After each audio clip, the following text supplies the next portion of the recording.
হেমন্ত বিশ্ব শৰ্মা হুঁচিয়াৰ 6 জনগোষ্ঠী হুঁচিয়াৰ আমি যদি 14টা ট্ৰাইবেল জনগোষ্ঠী ওলাই আহোঁ এই অসমখন কোনো জ্বলাৰ পৰা ৰখাব নোৱাৰিব। সেইকাৰণে কৈছোঁ হুঁচিয়াৰ হেমন্ত বিশ্ব শৰ্মা। ঐ ৰাৱণ মুচুৱা তই হুঁচিয়াৰ হৈ যা চা। হেমন্ত মামা শুনি আছে? আপোনাক কি কৈ আছে? হুঁচিয়াৰ হুঁচিয়াৰ আৰু আমাক আদিবাসী হুঁচিয়াৰ হুঁচিয়াৰ বুলি কৈ আছে। অসম জ্বলিব বুলি কৈ আছে। ইয়াৰ হিমত আছে অসম জ্বলাবলৈ? কি কৈ আছে ই? অসম জ্বলাব বোলে, অসম জ্বলিব। ই অসম জ্বলাব আৰু মানুহ চাই থাকিব ন ইয়াক? ই 6 জনগোষ্ঠীক ধমকি দি আছে। ই বন্দুক লৈ ফটো উঠাই কিনে ফেচবুকত আপলোড কৰি দিলে মানে ই পুৰা পাৱাৰফুল মানুহ হৈ গ'ল মানে। ই মানে ভাবি আছে এনেকুৱা। আৰু আমাক 6 জনগোষ্ঠীক ধমকি দি আছে। ই অসম জ্বলাব বোলে। ই ইমান পাৱাৰ আহি গ'ল, অসম জ্বলাব ই। আৰু এতিয়া 14টা জনগোষ্ঠীৰ নাম লৈ কিনে ই অকলে বকি আছে। বাকী 13টা জনগোষ্ঠী একো মাত মাতা নাই আমাক। তহঁতৰ কি হৈছে মানে? 13টা জনগোষ্ঠী চুপচাপ আছে, চবে মনে মনে আছে। তহঁতৰ কি হৈছে মানে? তহঁতি কি আমাৰ লগত যুদ্ধ কৰিব বিচাৰিছ নেকি? বন্দুক আছে বুলি কি আমাক ভয় খেলাব বিচাৰিছ নেকি? হ'ব পাৰে তহঁতৰ ঘৰত বন্দুক। কিমানটা ঘৰত আছে বন্দুক তহঁতৰ? ইমান দম দি থাকো আমাক। বন্দুক আছে বুলি ইমান ভয় খেলাই থাকো যে আমাক। কিন্তু আমাৰ আদিবাসী ঘৰত বন্দুক নাই। তীৰ ধানুক আছে, তীৰ ধানুক। ভাবি ল'বি, তীৰ ধানুক চবৰ ঘৰত পাবি। তহঁতৰ ঘৰত কিমানটা ঘৰত বন্দুক আছে? আমাৰ আদিবাসী চবৰ ঘৰত বন্দুক নাপাবি, কিন্তু তীৰ ধানুক পাবি। তীৰ ধানুক, তীৰ ধানুকৰ আৱাজ নাই। ক'ৰ পৰা কোনে মাৰিলে একো গম নাপাবি। বুজি পাইছ? বুজি পাইছ?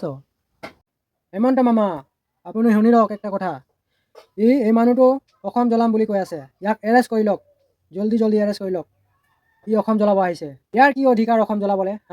কি অধিকাৰ আছে তাৰ অসম জ্বলাবলৈ? আদিবাসীৰ ওপৰত ইমান হিংসা মানে সিহঁতৰ বড়ো মানুহবিলাকৰ।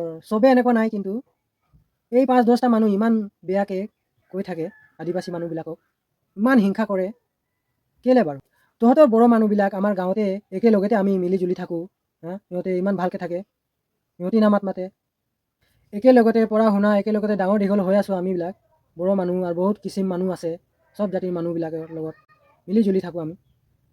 আৰু তহঁতৰ মাজতে আহি কিনে এনেকুৱা দুশ্মনী কৰাই আছোঁ যে চবৰ লগত।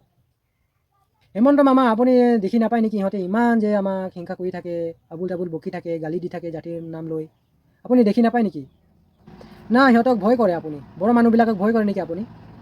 আপুনিতো আপোনাৰ আগে পিছে চবফালে আপোনাৰ গাত থাকে, হ'লেও ইমান ভয় কৰে নেকি বড়ো মানুহবিলাকক? ইমান ডাঙৰ মানুহ হৈ কিনে আপোনাক ভয় কৰিব নালাগে। আপুনি ইমান ডাঙৰ মানুহ হৈ কিনে আপোনাৰ হুকুম চলিব না, সিহঁতৰ হুকুম নচলে না। সিহঁতৰ ভয় কৰিলে হ'ব নেকি? আমি এছ টিৰ কাৰণে দাবী কৰি আছোঁ, আমি এছ টি পাম বুলি। আৰু সিহঁতে এছ টি নাপাব বুলি, এছ টি নিদিবি বুলি দাবী কৰি আছে। মানে আমাৰ লগত যুদ্ধ হৈ যাব বুলি আপুনি ভয় কৰি আছে ন? আমি এছ টিৰ কাৰণে দাবী কৰি আছোঁ, আন্দোলন কৰি আছোঁ। সিহঁতে আমাক বাধা দি আছে। এতিয়াও সময় আছে মামা, জল্দি আমাক এছ টি দি দিয়ক। মনে মনে চবে ঘৰত থাকিব, একো ভেজাল নাই। আৰু এটা কথা শুনি লওক মামা, আপুনি ইমান আবুল তাবুল বকি আছে, গালি দি আছে আমাৰ আদিবাসী মানুহক। সিহঁতে কিহৰ কাৰণে বকি আছে? সিহঁতে ভিউজ কমাবৰ কাৰণে সিহঁতে ইমান আমাক আদিবাসী গালি দি আছে। আপুনি গম পায়? সেইকাৰণে মামা সিহঁতৰ কথাটো মন নিদিব। আমি যোনটো দাবী কৰি আছোঁ সেইটো আমাক দাবীটো লাগে। আমাৰ এছ টিটো সোনকালে দি দিয়ক। আপোনাৰো ভাল হ'ব, চবৰে ভাল হ'ব, চবেই উন্নতি কৰিব অসমত, ভালকৈ থাকিব মিলিজুলি। কোনো কাৰো লগত দুশ্মনী আৰু হিংসাও নকৰে, চবেই মিলিজুলি থাকিব। আৰু যোনে উৎপাত কৰে তাকে এৰেষ্ট কৰি কিনে জেলত ভৰাই দিয়ক। যোনে ছ'চিয়েল মিডিয়াত আহি কিনে গালি দি আছে বেলেগ জাতিক, সিহঁতক চবতকৈ প্ৰথমত সিহঁতক জেলত ভৰাওক। তেতিয়া গম পাব চবে চেলেণ্ডাৰ হৈ যাব নিজে নিজে। হেমন্ত মামা আপোনাৰ লগত পাৱাৰ আছে, আপুনি কৰিব পাৰিব। সেইকাৰণে আপোনাক জনাই আছোঁ। হেমন্ত মামা আপুনি ভোটৰ কাৰণে কেতিয়াও চিন্তা নকৰিব। আমাৰ আদিবাসী ইমান বেছি আছে জনসংখ্যা, আপুনি ভোটত ইজিলি জিকি যাব। আমাৰ জনসংখ্যা চাইছিলেই আপুনি, তিনিচুকীয়া, ডিব্ৰুগড়, গুৱাহাটী। তেতিয়া আমি আন্দোলন কৰিব গৈছিলোঁ, তেতিয়া কিমান জনসংখ্যা আছিলে? এইটোতো 5% মানুহ আছিলে, 5% মানুহ গৈছিলে। আৰু কিমান মানুহ যোৱাই নাই। একটা গাঁৱৰ পৰা 3টা-4টা গাড়ী মানুহ গৈছে, 3টা-4টা গাড়ী মানুহ গৈছে তাত। আৰু কিমান গাড়ী যোৱা নাই? 40-50 গাড়ীমান আছে একটা গাঁৱত মানুহ। 40-50 গাড়ী মানুহ আছে আদিবাসী মানুহ একটা গাঁৱত। ভাবি লওক, 3টা-4টা গাড়ী মানুহে গৈছে তাত। তথাপিও ইমান ভিৰ লাগিছে, আপুনি চাব পাৰিছিলে। আৰু গোটেইখিনি ওলালেতো কিমান হৈ যাব? আপুনি ইয়াত তাত জাগাই নহ'ব, এনেইতো জাগা হোৱা নাই। আৰু 6টা জনগোষ্ঠীক যদি এছ টি দি দিয়ে, তেতিয়া আপোনাৰ কুৰ্চীৰ পৰা কোনেও হটাব নোৱাৰে, কেতিয়াও হাৰিব নোৱাৰে আপুনি। সদায় আপুনি তাতেই থাকিব CM-ৰ পথত। আমাক এছ টি দি দিলে আপুনি ভাবি আছে দুটাৰ মাজত কাজিয়া লাগিব বুলি, বড়ো আৰু আদিবাসীৰ মাজত কাজিয়া লাগিব বুলি ভাবি আছে। এইটো নহয়। এইটো কাজিয়া নহয়, ST দি দিলে সিহঁতে মনে মনে গুচি যাব। সিহঁতৰ কাজিয়া কৰা একো অধিকাৰেই নাই, কেনেকৈ কাজিয়া কৰিব সিহঁতি? 14টা জনগোষ্ঠীৰ মাজত বাকী 13টা জনগোষ্ঠী মাত মতা নাই, আৰু একটা জনগোষ্ঠী মাত মাতি আছে ইমান, তাক লৈ ইমান আপুনি ভয় কৰিলে হ'ব নেকি? তাক ভয় কৰিব নালাগে ন আপোনাক? বাকী 13টা জনগোষ্ঠী একো কোৱা নাই। অকল এটা বড়ো জাতিক চালে নহ'ব মামা, চবক চাব লাগিব। আমাকো চাব লাগিব, সিহঁতকো চাব লাগিব। অসমত যিমান জনগোষ্ঠী আছে চবক চাব লাগিব সমানকৈ, তেতিয়াহে আমাৰ অসমখন উন্নতি কৰিব। আমাৰ আদিবাসী ৰাইজ যিমান আছে, যদি সিহঁতে মাৰে পিটে ধমকি দিয়ে গালি দিয়ে, কিন্তু প্ৰথমতে আমাৰ ভুল হ'ব নালাগে, এইটো মনত ৰাখিব। প্ৰথমত আমাৰ ভুল হ'ব নালাগে। প্ৰথমত সিহঁতে মাৰিব পিটিব, তেতিয়া আমি হাত উঠাম। কোনো ভয় নকৰিব, চবে যোগাযোগ ৰাখিব ফোন নম্বৰ। যদি সিহঁতে আমাক ৰাস্তা ঘাটত কাজিয়া কৰে, তেতিয়া ডাইৰেক্ট যোগাযোগ কৰিব, পুলিচক কমপ্লেইন কৰিব।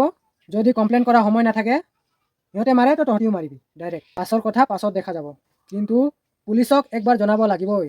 যদি পুলিচে কমপ্লেইন নলয়, তেতিয়া আমাৰ কোৱাৰ কথা থাকিব, তেতিয়া আমাৰ কোৱাত পইণ্ট থাকিব, ক'বলৈ পইণ্ট থাকিব।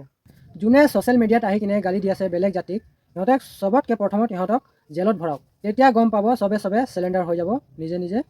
আমাৰ আদিবাসী ৰাইজ যিমান আছে, যিমান আমাৰ আদিবাসী ৰাইজ আছে, চবেই হুঁচিয়াৰ হ'ব লাগিব। যাৰ ঘৰত তীৰ ধনুচ নাই, সিহঁতে বনাই কিনে ৰাখিব।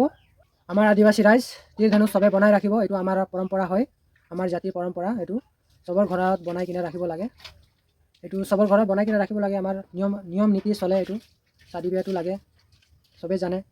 সেইকাৰণে এইটো ইলিগেল বস্তু নহয়, আমাৰ এইটো পৰম্পৰা হয়। আৰু আমাৰ আদিবাসী ৰাইজসকলৰ ভিতৰত কিছুমান মানুহ আছে যোনে আন্দোলন কৰিব নাযায়, সিহঁতক ৰিকুৱেষ্ট কৰিছোঁ সিহঁতো ওলাব আন্দোলন কৰিবৰ কাৰণে। চবে আমি মিলিজুলি যাম আন্দোলন কৰিবৰ কাৰণে। যেতিয়ালৈকে আমি ST নাপাম তেতিয়ালৈকে আমি আন্দোলন কৰি থাকিম। আৰু বেছি নকওঁ, আমাৰ আদিবাসী ৰাইজসকলক কৈ আছোঁ, আমাৰ আদিবাসী ৰাইজ মই ইমানেই ক'ব বিচাৰিছোঁ, আমি চবেই আদিবাসী মিলিজুলি থাকিম, চবেই লগতে থাকিম। চবকে ছাপোৰ্ট কৰিব, যিমান আদিবাসী আছে চবৰ চেনেলক ছাপোৰ্ট কৰিব, ভিডিঅ' যিমান পায় শ্বেয়াৰ কৰিব। আমাৰ আদিবাসী মানুহ আমাৰ আদিবাসীক ছাপোৰ্ট নকৰাকৈ নাথাকিব, চবকে ছাপোৰ্ট কৰিব। এই ভিডিঅ'টো যিমান পাৰা শ্বেয়াৰ কৰিব। মই ইমানে কৈ ভিডিঅ'টো সমাপ্ত কৰিছোঁ। জয় আদিবাসী, জয় অসম, জয় হিন্দ।